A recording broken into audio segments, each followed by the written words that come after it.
Well, we're going to be staying with that story because over the past couple of hours we've been reporting those headline-grabbing statistics from the International Labour Organization. Let's just take you through what they are. They say the number of people out of work is set to hit a record of 200 million this year globally. Now, that would be an increase of 5.1 million from 2012. 39 million people are going to be giving up looking for work altogether. What does that mean to society in terms of wasted resources, and can anything be done to deal with the social problems that are created by lost inspirations? Well, with me is someone who can answer those questions. Shane Ryan, who's the Chief Executive of Working with Men, who works with those who have to live with the day-to-day problems of being unemployed. And Shane, when you hear those figures, those global figures, what does that do for people in your field trying to work with people who find themselves out of work, some of whom have never worked?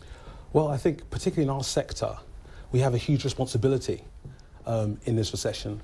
There are loads of young people, particularly because young people are hardest hit in this. If you look at the figures, those under the age of 24 are hardest hit. We have a huge responsibility to those individuals to ensure that we keep them looking for work and we keep them in training and in some kind of meaningful activity during this period. You might be able to train them, you might be able to keep talking to them, keep encouraging them, but if it comes to the crunch and they go looking for work and there is nothing out there for them, how do you deal with that? I think what you have is you have a situation at the moment in which, if you look at countries like, for instance, Switzerland and Germany, they've managed to keep their levels of unemployment among individuals under the age of 24 much lower than across the rest of the world. A lot of that is about apprenticeships. Meaningful time spent doing meaningful work really keeps young people engaged, and I think that's a road that we should follow in the future. You mentioned young people. Obviously, we've seen some really disturbing figures recently. Yes. Greek youth unemployment figures, something like 57%. Obviously, different countries have different problems, but the work you do, what sort of lessons can be replicated in other countries about the work you do here in Britain? I think what we do here in Britain at the moment, what we're doing, particularly at Working with Men, is that we focus on positive male activity, engagement and involvement, keeping young people involved regardless of what's happening. I think the other thing is, if you look at places like Tunisia, where they have a skill mismatch at the moment, they have jobs, but equally they have huge amounts of young people unemployed.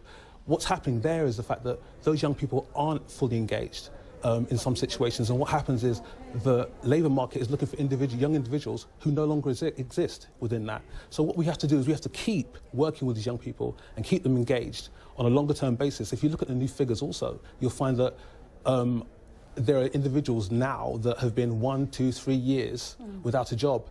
We have a huge responsibility there. We've seen at Working with Men parents now saying to their children, there's nothing out there for you. That's worrying. Yeah. You know, what we have to do is ensure that we keep renewing the need for more training opportunities for young people, because they are our future, essentially. Your organisation is called Working with Men. Yes. It's not just about men, of course. No, it's not just about men. No.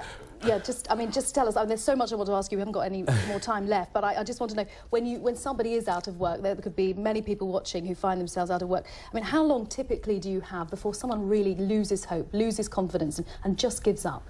Well, our job is to ensure that people never lose hope. I think the fact is that we know from recessions that they do end. But what we want to do is make sure that we're in a good position at the end of this recession to go forward. That's the most important thing, you know. So if we keep our young people actively involved and engaged in what we want for them to do in the future, then we'll ensure that once the recession ends, we have young people who are ready and motivated to enter the workforce again. And that could apply across the world? Yes. Shane, thank you very much. We're out of time. I wish we could talk more. Shane Ryan, thank you.